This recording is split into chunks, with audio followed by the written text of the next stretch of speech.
Shalom. Kol halal Yahweh Bahasham Yahushai Bahasham Rakah HaKodash. Double honors unto the apostles, double honors unto the elder bishops. Salutations to all my fellow laborers doing this work in truth and sincerity, risking their lives and their freedom to do so now more so than ever. The would-be judges, 144,000, and the scattered elect that are scattered around the four corners of the earth, that be like unto the speckled bird, the Israelite foreigners among the heathen nations that look like those heathen nations. This is not a black thing. And to the few Akwaf that are listening and learning, to you, I say Shalom. This is your brother Malcolm from the branch of the Great Millstone here in Chicago, coming at you another lesson in truth. And it's kind of lambacking off my own lesson that I did yesterday. That's the times that we're living in is the time of the end. And the end is manifest. All right. The last three major prophecies are on the table. They're actually in the midst of happening. World War III has begun. There's no pulling back. It would only escalate further. Right. The Civil War, the sedition, and the race wars are well on their way.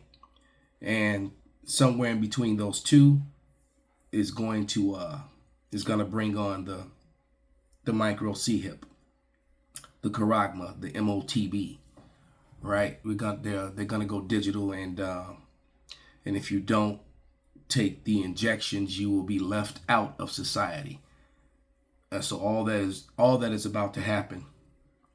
All right, and it could happen when these movements are made to round up, all the Northern Kingdom migrants. All right, and that could very well set it off. And that could also set off the Civil War. So the Lord is a master chess player. All right. So what I'm going to do is play just a little bit of this video. This won't be a long one. But now I'll interject and give a couple of scriptures when he says certain things. So almost starting immediately. So without any further ado, Clayton Morris of Redacted. After President Trump pledged peace and an end to the war between Russia and Ukraine, he released this video message. NATO decided to ignore all of that and launched long-range weapons into Russia for the very... 1 Thessalonians 5:3. For when they shall say peace and safety, then sudden destruction cometh upon them, as travail upon a woman with child, and they shall not escape. And Putin is not going to allow himself to look weak. He definitely intends to do some nasty judo throws on both Europe, NATO, and America. It's getting ready to go down. There's no pulling back. All right. Now he's not just gonna lash out. Unlike America, he's not Putin is very, very tactive. What's the word I'm looking for? He's a tactician. All right. So he's just not gonna lash out, without measuring, the situation first, but definitely expect them to lash out. Okay, so I'm gonna shoot up a little bit further in the video to around the 6-minute mark. Well, about 5.5 minutes here. So we'll start right there with Colonel McGregor speaking about the utter destruction of American NATO forces if they get into this war in Europe. They're funneling additional billions of dollars of weapons into Ukraine at any possible last minute. Antony Blinken mentioning that the other day. They're going to do that right up until Trump takes office. We're going to funnel as much money as we can into that. But at the heart of it, Europeans are going to be killed. Americans could be killed. And I don't think they don't have any remorse about it. What do you think the response is going to be to European countries and to the United States? Well, you bring up a very critical point. What happens now in Eastern Europe, specifically in Eastern Ukraine, does not stay there. This has an impact on Russia's view of its relations with us everywhere.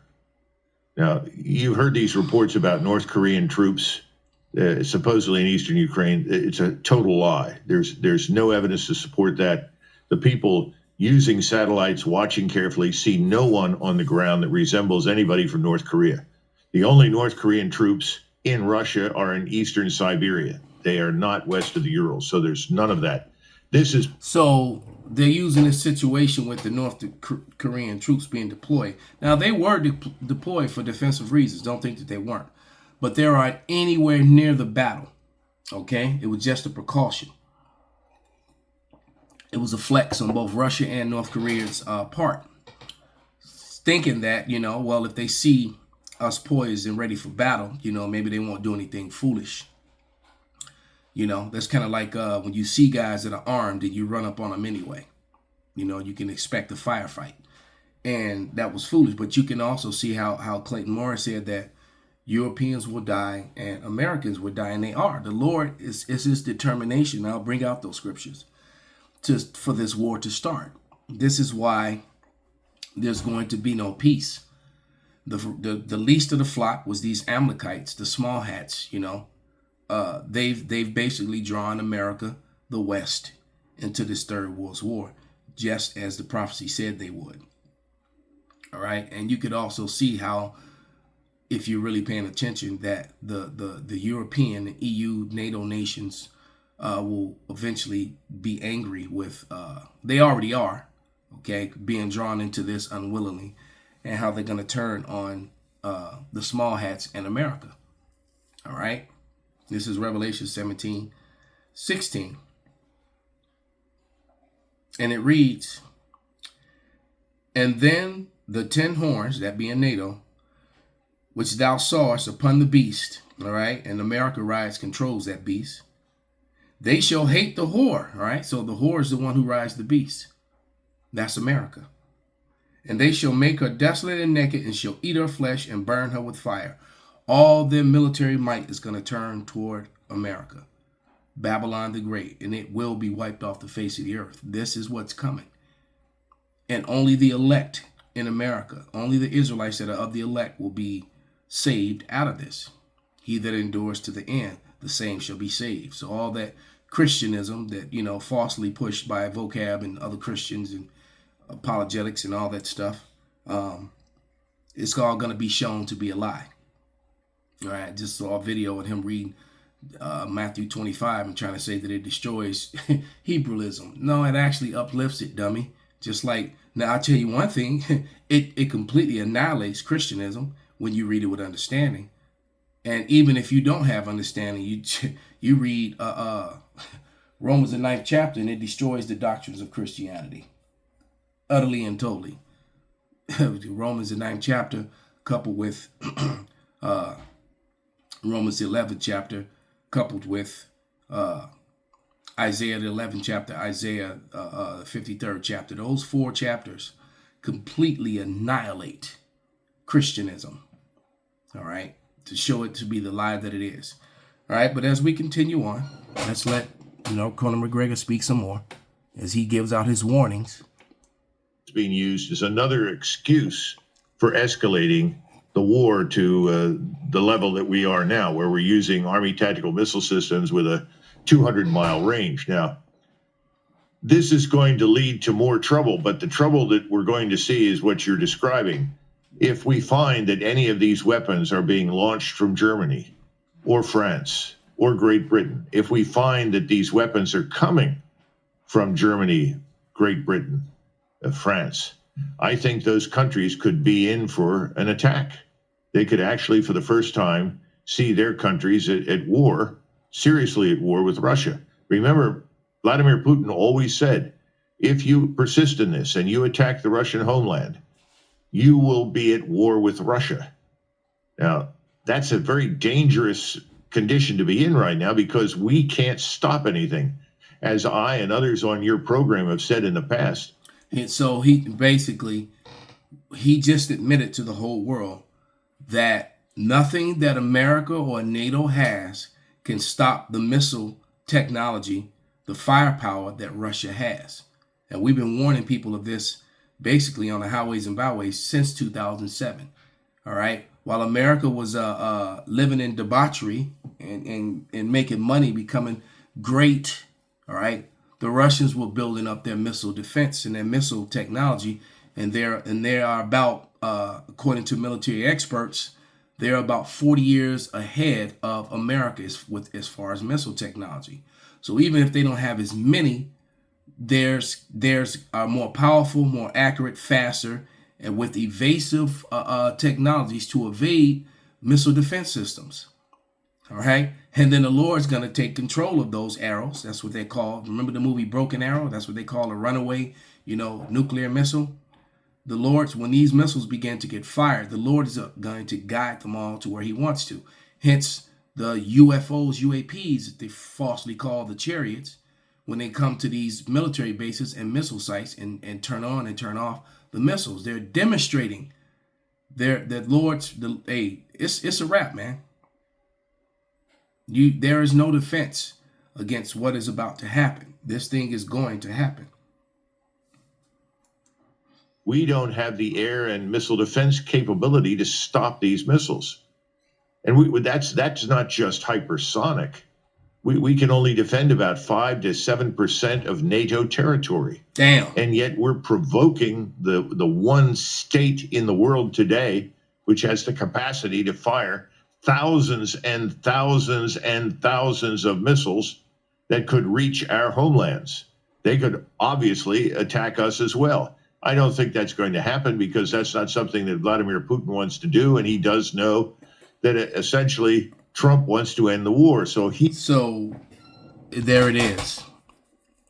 They think they have hope and think there's going to be peace and safety.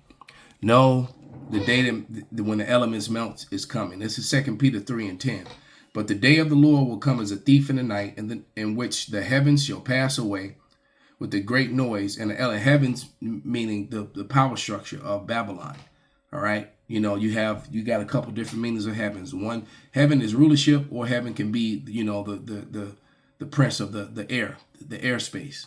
But it's not talking about that. It's talking about rulership. All right, their rulership is going to pass away with the great noise, and the elements shall melt and fervent heat.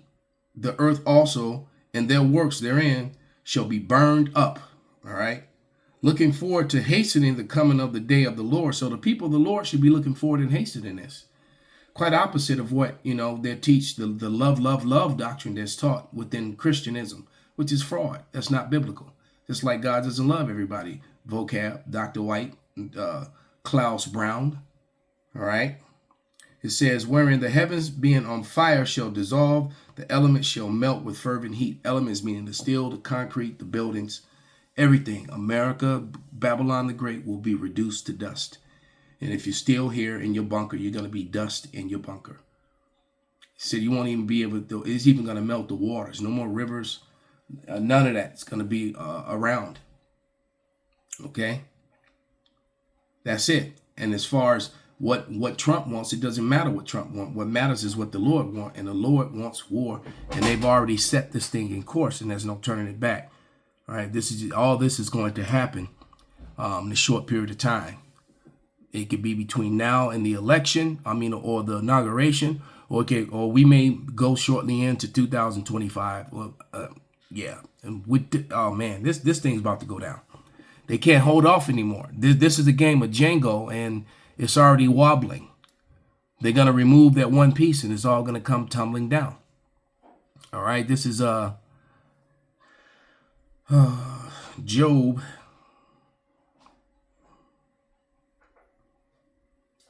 33 and 14.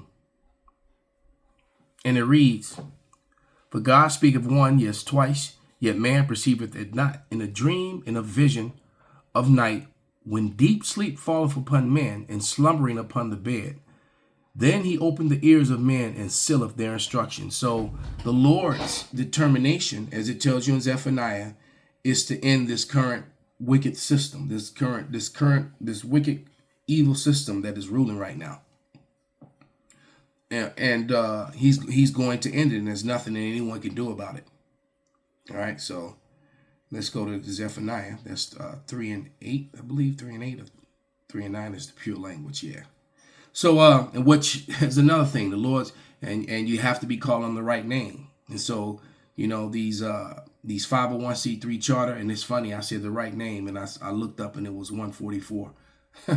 Call hello. But these 501c3 charter sellout camps, all right, vocab, no understanding Malone, Dr. White and Klaus Brown, that whole, the whole Jeebus, the J word, Jehovah and Jesus, and you just can't call. You have to call on the name of the Lord, the pure language, and that wouldn't be with a U sound. It wouldn't be the Yiddish, no Yeshua, or no Yahweh. It's Yahweh and Yahweh Shai, or Yahweh Wah. That's what Wah means, Yahweh Shai. All right, and Wah means and. Okay. This is Zephaniah 3:8. It says, "Wait ye upon me, saith Yahweh, until the day I rise up to the prey. For my determination is to gather the nations, that I may assemble the kingdoms to pour upon them mine indignation, even all my fierce anger. For all the earth shall be devoured with the fire of my jealousy." All right. I'll go ahead and read verse 9 anyway. "For then will I turn to the people of pure language, that they may call upon the name of Yahweh to serve him with one consent." So it's only one name, and that name is Yahweh, not Yahweh. All right, and Yahweh Shai, not Yeshua. So if you're and when you call on Yahweh Shai, you're worshiping Yahweh through default. All right, but we say it properly. We say Yahweh. We call on to the Father in the name of our Savior Yahweh Shai. All right. Another thing that Christianism fraudulently teaches, that you could pray straight to only to Yahweh Shai, or they Salakia. That's not what I meant to say. Slip of the tongue. They try to make them the same entity, as if they're not two different entities. All right. And I've heard him teach that. And then I heard Vocab Malone in that same video where he was lying, talking about Matthew 25. He had the nerve to bring out Daniel, the 7th chapter, which describes the Lord and his Father as so-called black men. and it describes them as two different entities. Duh, he always cuts himself. All right? He always cuts himself, man. El stupido. So I was I going to bring out something else? I had another scripture in mind. If it doesn't come back to me in the next few seconds, then the Lord didn't intend for it to come out. Oh yeah, I did. Then he brought it back. Call Law Yahweh Shema Shai. One last scripture. It's Isaiah 66 and 15. I haven't read this one in a long time. It popped in my head when I was speaking. Isaiah 66 and 15. And it reads, "For behold, Yahweh will come with fire and with chariots." That's what you call the UAPs, UFOs, fraudulently and falsely. "Like a whirlwind, they spin in circles." All right. "To render his anger with fury and his rebuke with flames of fire. For by fire and by his sword will Yahweh plead with all flesh, and the slain of Yahweh shall be many." All right, so the Lord is going to slay people from one end of the earth to the other. And then the New Jerusalem, the saints of the Most High, the 144,000 immortal judges, they're going to have been made immortal, are going to come down off those chariots and be the gods that they were made to be. How Yahweh Shai said, "For ye are gods, but ye shall die like men." So we're going to get that God status back, where their weapons will not have any effect over us. We will be able to control them, their weapons, their elements, and everything. We literally will be gods, and they know it. And this is why they hate us so. All right? 8 feet tall with 6-packs and Pringles cans. Figure it out. All right? Then we're going to take over all mountains and hills. Those people that are left, and they're going to be subjugated, and they're going to build up the kingdom of heaven for free for 1,000 years. Thus saith the Bible.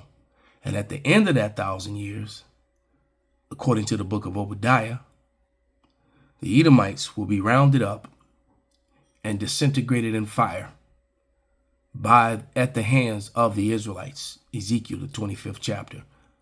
All right. So with that, all praises, honor, and glory be unto Yahweh Bahasham, Yahweh Shai Bahasham, Rakaha Kwadash, Kwam Yasharala, Abba Babal. And if you're an Edomite, you should be very, very afraid. Shalom.